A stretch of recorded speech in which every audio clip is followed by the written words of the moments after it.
Very good morning students, welcome to the class. We are doing chapter number 5 in your history book, that is print culture and the modern world. ठीक है, जिसमें हम printing का culture जो कब से start हुआ है, प्रिंटिंग का जो हिस्ट्री है उसके बारे में स्टडी कर रहे हैं. जापान और चाइना से स्टार्ट हुआ था, लास्ट क्लास में हमने स्टडी किया था. ठीक है, और किस तरीके से जो है पहले क्या होता था, मैन्यूस्क्रिप्ट्स होती थी, हाथ से लिखी हुई बुक्स होती थी जो कि बहुत लंबे टाइम तक सर्वाइव नहीं कर पाती थी और उनकी बहुत ज़्यादा कॉपीज़ नहीं बन पाती थी क्योंकि काफ़ी टीडियस वर्क होता है. एक ही चीज़ के आप बार बार हैंड रिटन कितनी कॉपीज़ बना सकते हो. ठीक है, लेकिन जब से प्रिंट कल्चर जो स्टार्ट हुआ, प्रिंटिंग का जो हिस्ट्री जब से स्टार्ट हुई, मशीन्स लगने स्टार्ट हुई, प्रिंटिंग प्रेस जब से आई, तो उसके बाद से क्या हुआ, एडुकेशन भी बहुत ज़्यादा वर्ल्ड में स्प्रेड होने लगी क्योंकि अब क्या था, लोगों के पास ज़्यादा जो है क्वांटिटी में बुक्स पब्लिश होती थी तो ज़्यादा लोग पढ़ने लगे थे. ठीक है, ये सब चीज़ें हम स्टडी कर रहे थे. गुटेनबर्ग और प्रिंटिंग प्रेस आपका हेडिंग है 2.1, पेज नंबर है आपका 156. Last heading, last paragraph. Yes. 2.1 Gutenberg और प्रिंटिंग प्रेस. गुटेनबर्ग के पिता व्यापारी थे और वह खेती की एक बड़ी रियासत में पल बढ़कर बड़ा हुआ. वह बचपन से ही तेल और जैतून पेरने की मशीनें, प्रेस देखता आया था. बाद में उसने पत्थर पर पॉलिश करने की कला सीखी, फिर सुनारी और अंत में उसने शीशे की इच्छित आकृतियों में गढ़ने में महारत हासिल कर ली.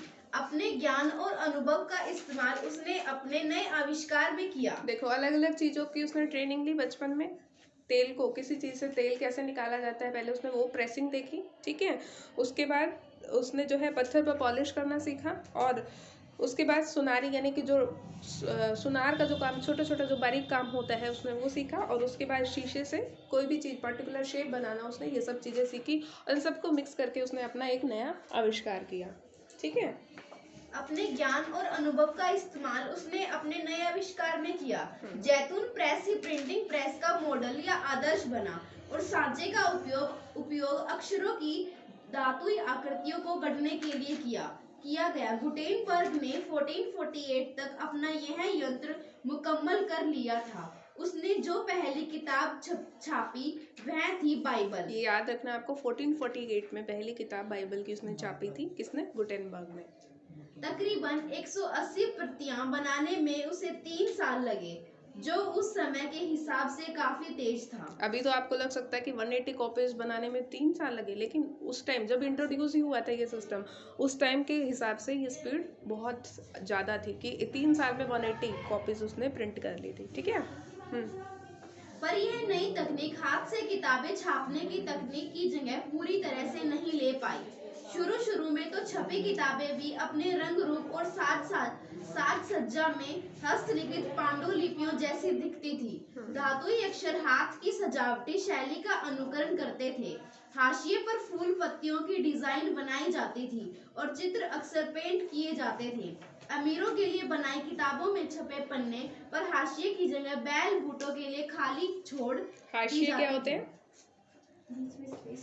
बीच में नहीं, कॉर्नर्स में जो मार्जिन होता है. ये देखो, अभी इस बुक में मार्जिन है, ऊपर नीचे हर जगह मार्जिन है. ये क्या है? हाशिए होते हैं.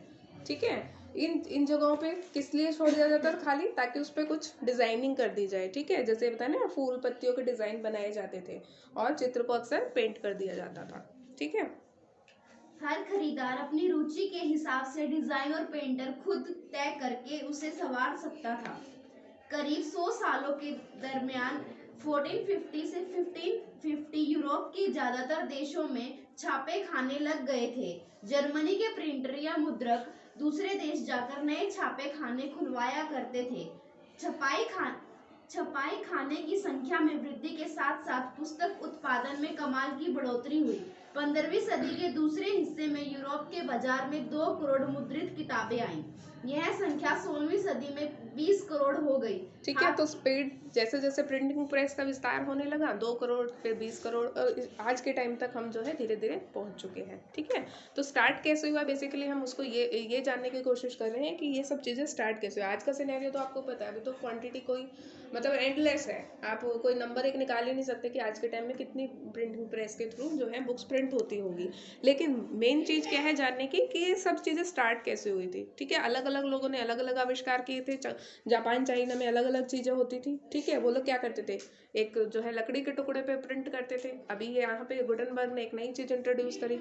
ठीक है, तो इस तरीके से फिर प्रिंटिंग प्रेस का जो कल्चर है वो धीरे धीरे जो है डेवलप होता गया। यस, हाथ की छपाई की जगह यांत्रिक मुद्रण के आने पर ही मुद्रण क्रांति संभव हुई। मुद्रण क्रांति और उसका असर। मुद्रण क्रांति क्या थी? छापे खाने का आविष्कार महज तकनीकी दृष्टि से नाटकीय बदलाव की शुरुआत नहीं था। पुस्तक उत्पादन के नए तरीकों ने लोगों की जिंदगी बदल दी। इसकी बदौलत सूचना और ज्ञान से संस्था और सत्ता से उनका रिश्ता ही बदल गया। इससे लोक चेतना बदली और बदला चीजों का देखने का नजरिया। देखो कैसे चेंज हुई चीज़ें। अभी आप इमेजिन करो कि आपके पास बुक्स ही नहीं है, कोई भी प्रिंटिंग की चीज़ है ही नहीं, ना न्यूज़पेपर है, ना ही बुक्स है, ना कोई मैगजीन है। ठीक है, और उस टाइम पे तो टीवी वगैरह ये सब चीज़ें तो थी ही नहीं। ठीक है, तो क्या होगा, आपका जो आसपास का वर्ल्ड है आप उससे कनेक्ट नहीं कर पाओगे, क्या हो रहा है आसपास वो पता नहीं लगेगा, एजुकेशन तो हो ही नहीं पाएगी, बहुत ही लिमिटेड लोगों तक रह जाएगी, क्योंकि हाथ से लिखी हुई पुस्तकें पढ़ने वाले भी लोग कम होंगे और वो चीज़ें प्रोवाइड भी कम लोगों को ही हो सकती है, हर एक को तो नहीं हो सकती। ठीक है, तो इससे क्या हुआ, जैसे जैसे प्रिंटिंग प्रेस का जो है विस्तार होने लगा तो क्या हुआ, लोगों को और ज़्यादा चीज़ों के बारे में पता लगने लगा, लोग और ज़्यादा पढ़ने लिखने लगे, और जो लोगों का नज़रिया था यानी कि सूचना और ज्ञान की जो चीज़ें थी कि अलग अलग दूर दराज की चीज़ों के बारे में, अब जैसे किसी ने पुस्तक लिखी, उसने अपने थॉट्स लिखे, अब उसको अगर आपने पढ़ा तो आपको पता चला अच्छा है कि ये नज़रिया भी है। ठीक है, चीज़ों को सोचने का, किसी और ने लिखी तो आपको उसके नज़रिए का पता चलता है। ठीक है, तो इस तरीके से क्या हो रहा था, लोग एक दूसरे के साथ जो है नॉलेज शेयरिंग कर रहे थे, नॉलेज शेयरिंग लोगों की बढ़ रही थी। ठीक है, 3.1 नया पाठक वर्ग। छापे खाने के आने से एक नया पाठक वर्ग पैदा हुआ। पाठक वर्ग मतलब पढ़ने वाले लोगों का एक ग्रुप।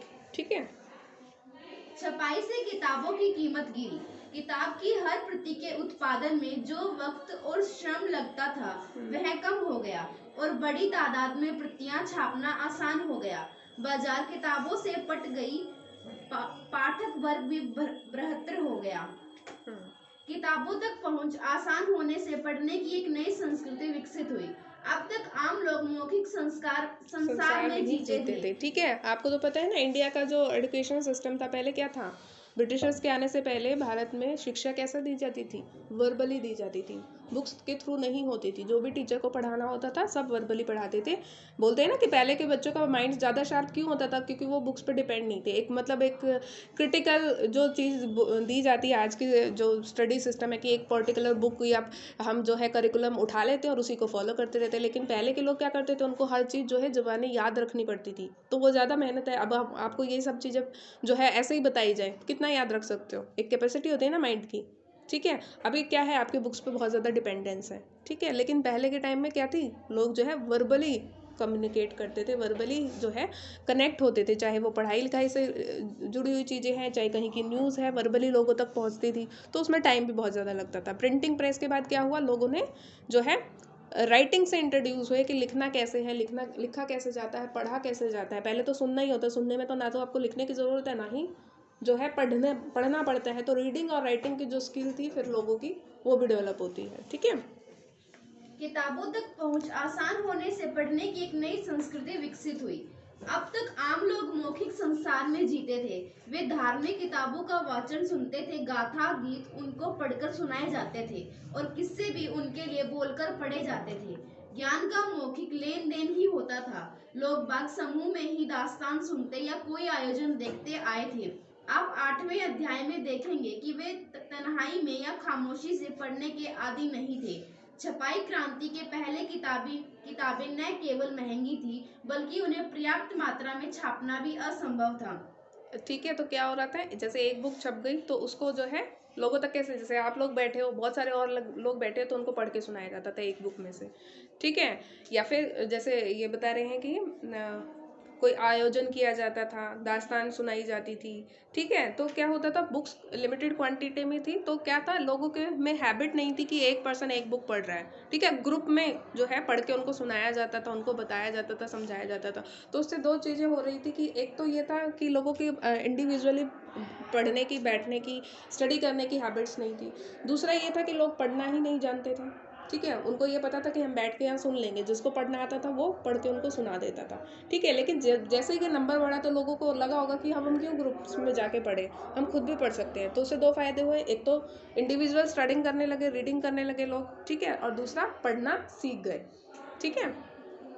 अब किताबें समाज के व्यापक तबकों तक पहुंच सकती थी। अगर पहले की जनता श्रोता थी तो कह सकते हैं कि अब पाठक जनता अस्तित्व में आ गई थी, ठीक है। पहले सिर्फ लिसनर्स थे, अभी जो है रीडर्स भी डेवलप हो गए थे, ठीक है। पहले सिर्फ सुनते रहते थे वो बैठ के, जिसे एक या दो लोगों को पढ़ना आता था, जो रीड कर सकते थे सिर्फ वही बताते थे। अब क्या होने लगा, रीडर्स डेवलप हुए। आपको पता है क्या जाता है, रीडर्स आर द लीडर्स, जो पढ़ सकते हैं वही आगे चल के लीडर्स बनते हैं, ठीक है। तो रीडिंग की जो हैबिट होती है वो बहुत अच्छी हैबिट होती है, ठीक है। बातें नहीं होंगी लास्ट बेंच, क्लियर है। तो अगर आपको अच्छा लीडर बनना है तो आपको हमेशा पढ़ते रहना चाहिए, रीडिंग हैबिट आपकी कभी छूटनी नहीं चाहिए, ठीक है। अच्छी चीज़ें पढ़ो, अच्छी बुक्स पढ़ो, मोटिवेशन की बुक्स होती हैं आपकी टेक्स्ट बुक में ही, आपको देखो हिस्ट्री के बारे में पढ़ के आप बहुत चीज़ें सीख सकते हो, ठीक है। तो ये ऐसा नहीं है कि हिस्ट्री, ज्योग्राफी या जो आपकी टेक्स्ट बुक्स हैं ये बोरिंग ही हो सकती है, बहुत ज़्यादा नॉलेजेबल है, आपको पता है। ये सिर्फ एग्जाम पॉइंट ऑफ व्यू से नहीं, अपने नॉलेज को एनहांस करने के लिए भी देखो लोगों ने कितना स्ट्रगल किया है। आपको अगर आपको पढ़ना नहीं आता और आपको पता है कि आपको उसी जगह जाके सुनने को मिलेगा तो कितना मुश्किल है। अभी आप पढ़ सकते हो तो आप कहीं भी पढ़ सकते हो ना, किसी भी सोर्स से पढ़ सकते हो, ठीक है। यस। लेकिन यह संक्रमण सरल नहीं था। किताबें सिर्फ साक्षर ही पढ़ सकते थे और यूरोप के अधिकांश देशों में 20वीं सदी तक साक्षरता की दर सीमित थी। प्रकाशकों के लिए सवाल था कि लोगों में छपी किताब के प्रति दिलचस्पी कैसे जगाएं। इसके लिए उन्हें मुद्रित कृति के व्यापक पहुंच का ध्यान रखना था। जो नहीं पढ़ पाते थे वे भी बोलकर पढ़े गए को सुनकर उसका लुत्फ तो उठाते ही थे। इसलिए मुद्रकों ने लोकगीत और लोक कथाएं छापनी शुरू कर दी और ऐसे किताबें आमतौर पर तस्वीरों से खूब सजी धजी यानी सचित्र होती थी। फिर इन्हें सामूहिक ग्रामीण सभाओं में या शहरी शराब घरों में गाया सुनाया जाता था। तो देखो जब लोगों को पढ़ना नहीं आता था तो ज़्यादा से ज़्यादा जो कस्टमर्स को अट्रैक्ट करने के लिए फिर क्या करें, लोकगीत और इस तरह इंटरेस्टिंग कहानियाँ, इस तरह की चीज़ें जो है ये प्रकाशक जो थे, प्रिंटिंग प्रेस वाले थे, वो इन चीज़ों को इंक्लूड करने लगे ताकि ऐसी चीज़ ना बनाए जो कि निरस लगे लोगों को, ठीक है। तो लोकगीत उसमें डाल दिए ताकि एक पढ़ेगा तो और 10 जने सुनने के लिए बैठेंगे तो उनकी बुक्स की डिमांड बढ़ेगी, ठीक है। तो इस तरीके से उन्होंने डिमांड जनरेट करने के लिए ये सब टेक्टिक्स जो है यूज़ करी। इस तरह मौखिक संस्कृति मुद्रित संस्कृति में दाखिल हुई और छपी सामग्री मौखिक अंदाज में प्रसारित हुई। मौखिक और मुद्रित संस्कृतियों के बीच की विभाजक रेखा धुंधली पड़ गई। श्रोता और पाठक वर्ग एक दूसरे में घुल मिल गए, ठीक है, क्लियर। 3.2 धार्मिक विवाद और प्रिंट का डर। छापे खाने से विचारों के व्यापक प्रचार प्रसार और बहस मुबाहिसे के द्वार खुले। कैसे खुले, देखो लोग कैसे डिबेट करने लगे। जब देखो नए नए विचार आएंगे तो कोई उससे एग्री करेगा, कोई एग्री नहीं करेगा, ठीक है। पहले आपके मन में जो विचार है या आपकी फैमिली में कोई किसी चीज़ को लेकर जो विचार है सेम है सबके, ठीक है। जो आपको सिखाया गया आप वही मानते हो, वही फॉलो करते हो सकता है आपकी सोसाइटी में भी सब लोग वही मानते हैं। अब कहीं दूसरी सोसाइटी की कोई चीज़ आई है, ठीक है, वहाँ पे आप ही की चीज़ को किसी दूसरे ढंग से बोला तो आप क्रिटिसाइज करोगे, ठीक है, या उस पर डिबेट करोगे। तो इस तरीके से क्या होने लगता है समाज में, फिर धर्म के लिए या इनसे धर्म से रिलेटेड चीज़ों के लिए लोगों में बहस होने लगती है कि ये चीज़ ऐसे नहीं थी, ये तो ऐसे थी, ठीक है। तो ये सब चीज़ें फिर धीरे धीरे प्रमोट होती है। स्थापित सत्ता के विचारों से असहमत होने वाले लोग भी अब अपने विचारों को छापकर उन्हें फैला सकते थे। छपे हुए संदेश के जरिए वे लोगों का अलग ढंग से सोचने के लिए मना सकते थे या कोई कार्रवाई करने के लिए प्रेरित कर सकते थे। जाहिर है कि इस बात का जीवन के कई क्षेत्रों में गंभीर महत्व था। ठीक है, अब मान लो आप किसी बात से सहमत नहीं हो, कोई भी बात लगा लो कि बहुत पुराना ट्रेडिशन है, फैमिली मानती है, आप भी मानते हो, लेकिन आप उस चीज़ से सहमत नहीं हो, तो आप क्या कर सकते हो, लिख कर कोई बुक छाप कर, ठीक है, आप लोगों को बता सकते हो कि अगर आप इस चीज़ को ऐसे नहीं ऐसे करोगे तो वो ज़्यादा बेटर है। हालांकि लोग रेसिस्ट करते हैं स्टार्टिंग में, जैसे इन्होंने बोला है ना कि इस बात का जीवन के कई क्षेत्रों में गंभीर महत्व था। मतलब क्या होता है, देखो रिलीजन की जो चीज़ें होती हैं वो क्या होती है, लोगों के जो फीलिंग्स होती है उनको बहुत जल्दी चोट पहुंचा सकती है। इसलिए बोलते हैं ना कि जो रिलीजियस टिप्पणी देते हैं कोई भी जैसे लीडर होता है तो आपको पता है तब तुरंत ही बवाल हो जाता है ना, न्यूज़ बन जाती है उसके ऊपर। क्यों? क्योंकि सेंटिमेंट्स लोगों के हर्ट हो जाते हैं इन चीज़ों से। लेकिन बुक्स के थ्रू लोग क्या कर रहे थे कि जो बनी बनाई ट्रेडिशंस थे उनको लोग तोड़ने की कोशिश कर रहे थे कि अगर हम कुछ डिफरेंट सोचते हैं, ठीक है, तो हम उसको बुक्स के जरिए लोगों तक पहुंचा सकते हैं कि जरूरी नहीं है। जैसे पहले के टाइम में सती प्रथा थी, ठीक है, गलत थी, सब लोगों को पता था गलत थी, लेकिन एक चीज़ होती आ रही थी, होती आ रही थी, होती आ रही थी, कोई उसको चेंज नहीं कर रहा था। जैसे आप शिक्षा लेते हो, ठीक है, आपको पता है कि ये चीज़ गलत है। एक एक पर्सन जिसकी नेचुरल डेथ हुई है, क्या उसके साथ एक दूसरे पर्सन को मर जाना सही है? कहीं से भी सही नहीं है, ठीक है। तो लोग क्या करने लगे, फिर अपने विचारों को लिखकर लोगों तक समझाने लगे, लोगों तक पहुंचाने लगे, ठीक है। तो इससे क्या हुआ, धार्मिक भावनाएं आहत हुई थी, आपको पता है ना। अब सती प्रथा जब खत्म हुई थी तो लोगों ने कितना रेसिस्ट किया था, भारत के लोगों ने, कि ये ब्रिटिशर्स हैं, ये तो हमारी जो प्रथाएं हैं इनको खत्म करने के लिए आए हैं। हालांकि वो चीज़ सही थी, ब्रिटिशर्स की भी सही थी, जो लोग भी रेसिस्ट कर रहे थे, जो लोग विरोध करते थे सती प्रथा का, वो सही करते थे। लेकिन जो टिपिकल सोच थी लोगों की, वो क्या कहती थी, सती तो एक बहुत अच्छी चीज़ है, ठीक है, कि कोई बीवी अपने जो हस्बैंड है उसके साथ मर रही है, उसका हस्बैंड मर चुका तो उसके साथ मर रही है, वो ये तो एक बहुत ही मतलब उसको बहुत ही देवी का दर्जा दिया जाता था जो सती होती थी लेडी, ठीक है। तो जो भी विरोध करते थे या जो भी चाहते थे कि ये कानून बंद हो जाए, ये प्रथा जो है बंद हो जाए, इसके खिलाफ कानून आना चाहिए, तो लोगों ने क्या कहा कि नहीं, ये तो हमारा जो कस्टम है, हमारा जो पूरा सोशल सेटअप है, इसको डिस्टर्ब कर रहे हैं। विधवा पुनर्विवाह आया, लोगों ने क्या कहा, विरोध करा कि नहीं, इससे तो जो पहले क्या करते थे, लड़कियों को पढ़ने से रोकने के लिए क्या बोलते थे उनको, कि अगर लड़कियां जो पढ़ेंगी तो क्या होगा, वो विडो हो जाएंगी। ऐसे करके लड़कियों को पढ़ने से रोका जाता था, ठीक है, कि जो लड़कियां पढ़ती हैं आगे चल के उनके हस्बैंड मर जाते हैं और वो विडो हो जाती है, तो प्रिवेंट किया जाता था कि वो पढ़ ना पाए, लिख ना पाए, ठीक है। तो इस तरीके की चीज़ें, अब आप मान लो आपको ये चीज़ें सुनते हो, आप बड़े हुए हो, लेकिन आपके मन में है कि नहीं ये चीज़ तो गलत है, आपने खुद ही सोची। तो प्रिंटिंग प्रेस आने का फ़ायदा ये हुआ था कि लोग जो है लिख कर अपना पॉइंट ऑफ व्यू लोगों तक पहुंचा सकते थे कि देखो अगर मान लो विडो रीमैरिज होती है तो उससे क्या होगा, उससे क्या होगा, देखो विडो अपनी ज़िंदगी एक जगह तो नहीं बिता सकती, उन लॉज के घर में तो नहीं बिता सकती जहाँ पे उसका हस्बैंड भी नहीं है, ठीक है। तो विडो रीमैरिज से जो है उस लड़की के लिए, खुद के फ्यूचर के लिए वो अपना कुछ कर सकती है। जैसे विडो हाउसेस भी बहुत सारे इस्टेब्लिश हुए थे जो महिलाओं ने ही स्थापित किए थे, ठीक है। तो उसकी हेल्प से क्या हो रहा था, उन लोगों को भी एक अवसर मिल रहा था जिनके लिए लाइफ एकदम से खत्म कर दी जाती थी, ठीक है। हर कोई मुद्रित किताब को लेकर खुश नहीं था। जिन्होंने इसका स्वागत भी किया उनके मन में इसको लेकर कोई डर थे। कई लोगों को छपी किताब के व्यापक प्रसार और छपे शब्द की सुगमता को लेकर यह आशंका थी कि न जाने इसका आम लोगों के जहन पर क्या असर हो, ठीक है।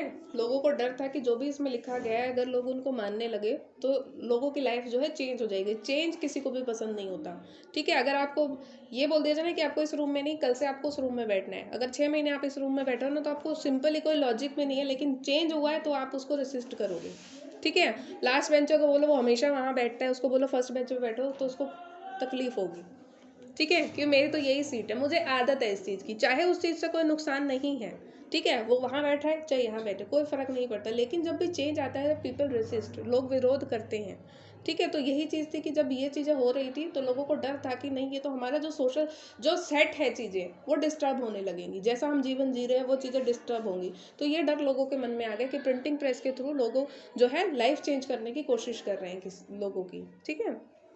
यस। भय था कि अगर छपे हुए और पढ़े जा रहे पर कोई नियंत्रण न होगा तो लोगों में बागी और अधार्मिक विचार पनपने लगेंगे। अगर ऐसा हुआ तो मूल्यवान साहित्य की सत्ता ही नष्ट हो जाएगी। धर्म गुरुओं और सम्राटों तथा कई लेखकों एवं कलाकारों द्वारा व्यक्त की गई यह चिंता नव मुद्रित और नव प्रसारित साहित्य की व्यापक आलोचना का आधार बनी। आइए देखें कि जीवन के इस क्षेत्र धर्म में इसका क्या असर हुआ। धर्म सुधारक मार्टिन लूथर ने रोमन कैथोलिक चर्च की कुरीतियों की आलोचना करते हुए अपनी 95 स्थापनाएं लिखी। इसकी एक छपी प्रति विटेनबर्ग के गिरजाघर के दरवाजे पर टांगी गई। इसमें लूथर ने चर्च को शास्त्रार्थ के लिए चुनौती दी थी। जल्द ही लूथर के लेख बड़े तादाद में छापे और पढ़े जाने लगे। इसके नतीजे में चर्च में विभाजन हो गया और प्रोटेस्टेंट धर्म सुधार की शुरुआत हुई।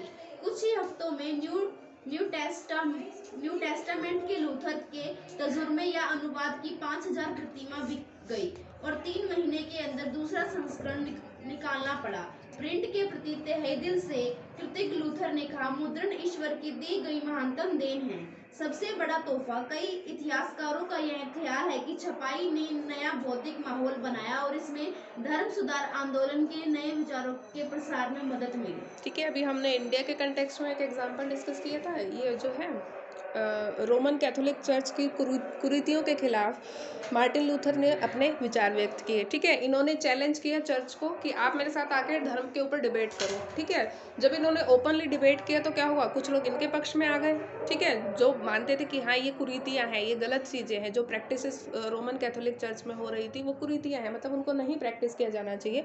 तो पहले जो लोग सपोर्ट में नहीं आते थे, जिनको पता ही नहीं था कि ये चीज़ें गलत हैं, जब इन्होंने ओपनली डिस्कस किया तो आधे लोग जो है क्या बोल रहे हैं कि लोग जो है बट गए, आधे लोग इनकी फेवर में आ गए, आधे लोग चर्च के फेवर में रह गए। फिर उन्होंने क्या करा, इसी चीज़ को राइटिंग में जो है पब्लिश करा। जब इन्होंने देखा लोगों का इतना सारा सपोर्ट मिल रहा है मेरे विचारों को, तो क्या हुआ, राइटिंग में लिखा इन्होंने और वो और ज़्यादा लोगों तक पहुंचा। तो और ज़्यादा लोगों को पता चला कि हाँ ये कुरीतियाँ इन्हें हमें बंद करने की ज़रूरत है। तो फिर इन सब चीज़ों से ओवरवेल्म होके ही इन्होंने बोला था कि जो प्रिंटिंग प्रेस है ये एक तरीके का बोन है, एक तरीके का वरदान है, जिससे क्या है जो भी चीज़ें गलत हो रही हैं, जो भी चीज़ें गलत प्रैक्टिसेस हैं हमारी सोसाइटी में, हम उनको चेंज कर सकते हैं। ज़रूरी तो नहीं है ना, पत्थर की लकीर तो नहीं है ना कि जो चीज़ गलत पहले होती आ रही है वो होती ही रहेगी, कभी चेंज ही नहीं होगी। तो इस तरीके से प्रिंटिंग प्रेस ने एक बहुत इंपॉर्टेंट रोल प्ले किया था सोशल और जो कल्चरल रिलीजियस रिफॉर्म्स लाने के लिए, सुधार लाने के लिए। ठीक है, ऐसा नहीं था कि जो बनी बनाई चीज़ें हैं उन्हीं को लोग फॉलो करते जा रहे थे। प्रिंटिंग प्रेस के थ्रू लोगों को पता था कि हम ज़्यादा से ज़्यादा लोगों तक जो है अपनी बात को पहुंचा सकते हैं। ठीक है, तो यही एग्जांपल यहाँ पे मार्टिन लूथर का दिया है, जो कि फिर इस चीज़ से बहुत खुश होते हैं कि ठीक है मेरी बातों को जो है मैं आसानी से इतने सारे लोगों तक प्रिंटिंग प्रेस के थ्रू पहुँचा सकता हूँ। तो प्रिंटिंग प्रेस आज के टाइम का एक बहुत बड़ा वरदान है। ठीक है, तो यहाँ तक पढ़ के आएंगे, अब इससे आगे हम नेक्स्ट क्लास में डिस्कस करेंगे। माफ़ कर लो।